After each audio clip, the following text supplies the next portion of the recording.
¿Qué estamos haciendo para poder prepararnos para lo que podría venir en los próximos meses? Un gran fenómeno del Niño. Esto lo han determinado no solamente las instituciones que ven el clima en el Perú, sino también estos organismos del extranjero que han manifestado que todo va a configurar en que pueda venirse un niño terrible a fin de año, un gran niño manifiestan, ¿no? Iván Portocarrero me acompaña esta noche para justamente conversar en torno al tema. Jefe de análisis sectorial de Apoyo Consultoría. Buenas noches, bienvenido. Hola, buenas noches. Muchísimas gracias por la invitación. Muchísimas gracias por estar esta noche con nosotros porque nos preocupa muchísimo.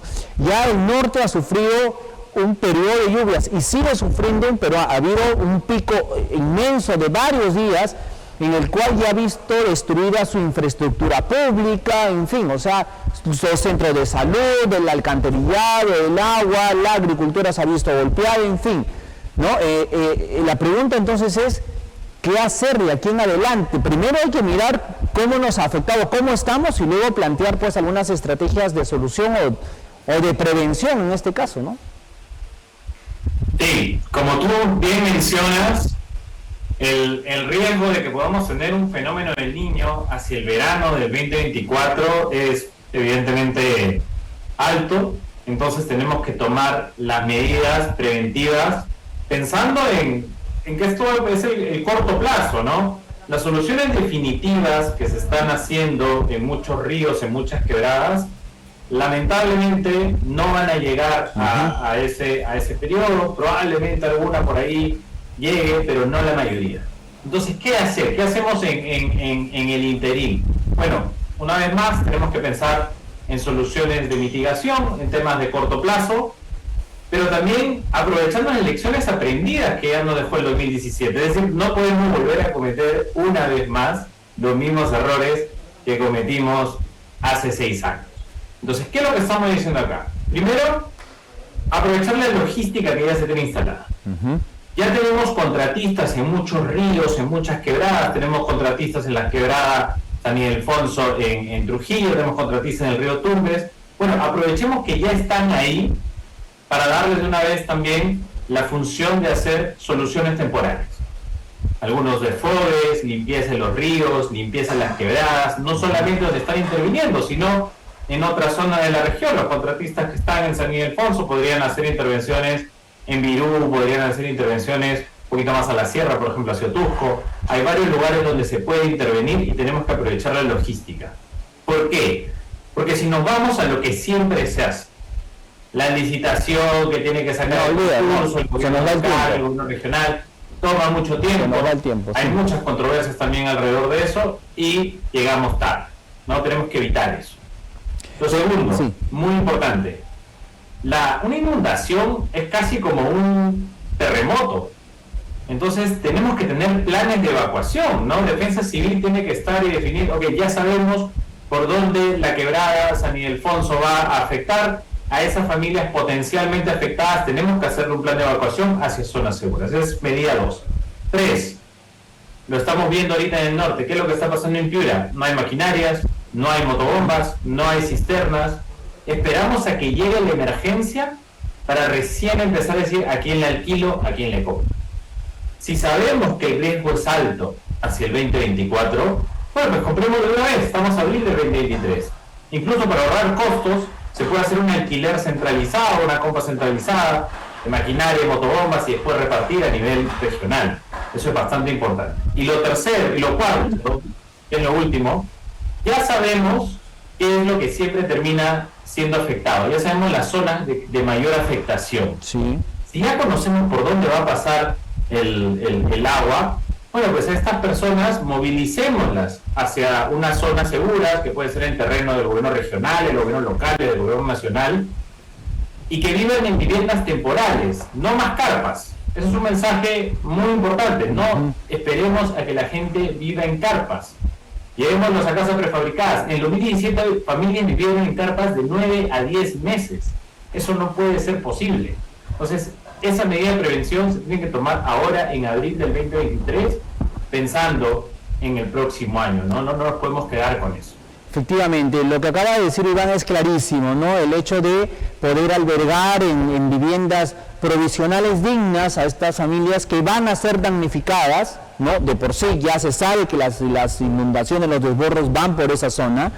El hecho de generar un plan de evacuación, el hecho de identificar las zonas de riesgo para poder intervenir de manera directa, hacer las obras de prevención que se requieran, en fin, todo esto estamos totalmente de acuerdo. Sin embargo, agregaríamos ahí también el hecho de la intervención de las autoridades, o sea, alcaldes distritales, alcaldes provinciales, gobernadores, pero sin embargo, Iván, te lo digo, nosotros estamos en el norte y hemos recorrido el norte.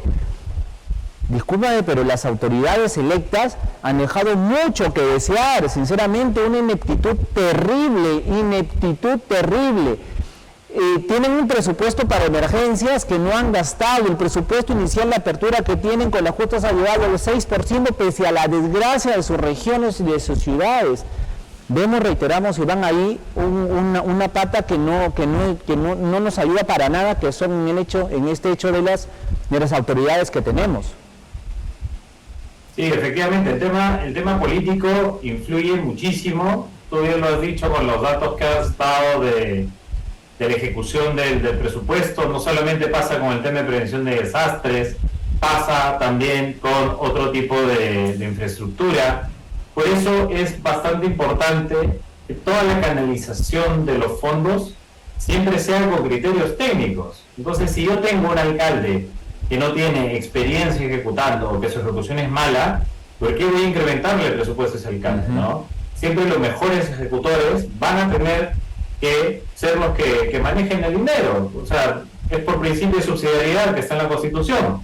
Si uno no lo puede hacer, entra el siguiente nivel de gobierno, luego el otro nivel de gobierno, hasta que llegue el Ejecutivo, y en el Ejecutivo también tendrá que ser a los mejores ejecutores para que finalmente se tenga la obra. Lo más importante en este caso, y esto es clave, no es quién hace la obra, es que la obra se haga. Exacto. No importa quién lo haga, ¿no? Eso es muy importante. A veces los alcaldes, gobernadores están peleándose por ver quién hace la obra y quién no la hace. Ahora, para ir concluyendo, esto reitero, esto no depende de dinero hay. Dineros tienen, o sea, dijéramos, pues no tenemos fondos, no tenemos cómo hacer las obras, nos falta, no, dinero hay en sus cuentas, dinero las tienen. Entonces, reitero, esto pasa ya por temas de gestión, ¿no? De gestión. La pregunta es ahora, se habla que tenemos un proceso de descentralización fallido, ¿no? Ahora el gobierno central quiere crear esta autoridad de la infraestructura. ¿Crees que el control debe tenerlo ya el Ejecutivo nuevamente porque los gobiernos subnacionales no han dado la talla para lo que realmente se los ha elegido? A ver, la Autoridad Nacional de Infraestructura ya en el proyecto de ley le da el control al Ejecutivo para cierto tamaño de proyectos. Sin embargo, no todos los proyectos caerían en el, digamos, los proyectos subnacionales no necesariamente pasan a la Autoridad Nacional de Infraestructura, y ese es un punto bastante importante a tomarlo en cuenta.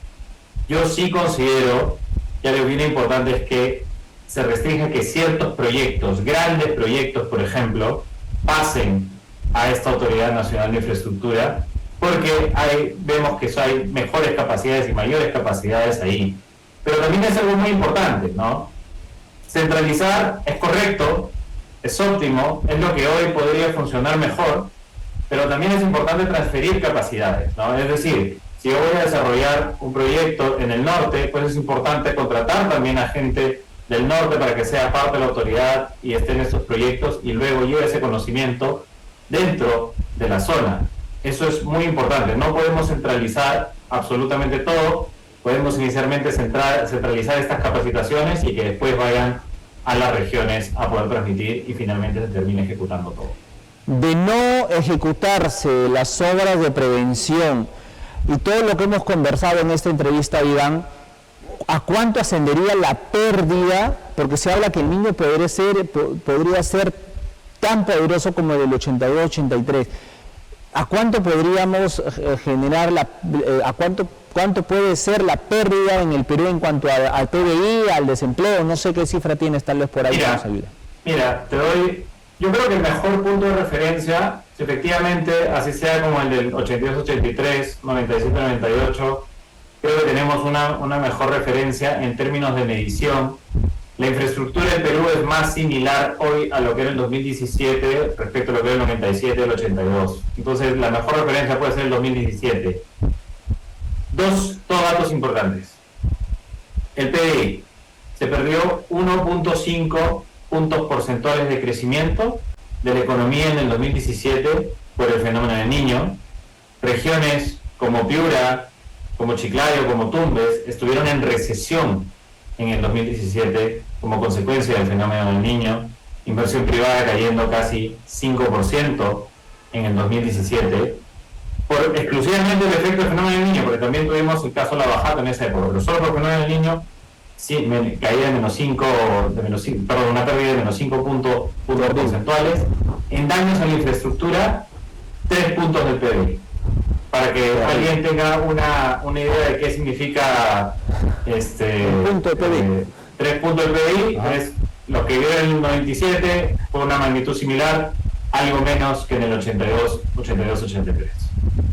Y el efecto sería mayor considerando las condiciones en que estamos. Ojo, sumado a la crisis política, sumado a todo lo que ya viene una economía desacelerada, debilitada, entonces las consecuencias pueden ser incluso muchísimo mayores. Iván, nada, pues te agradezco muchísimo por estar esta noche con nosotros y darnos al menos este panorama de lo que tendríamos que hacer, esta claridad de alerta, este llamado a las autoridades, ¿no?, de que tienen que ponerse a trabajar.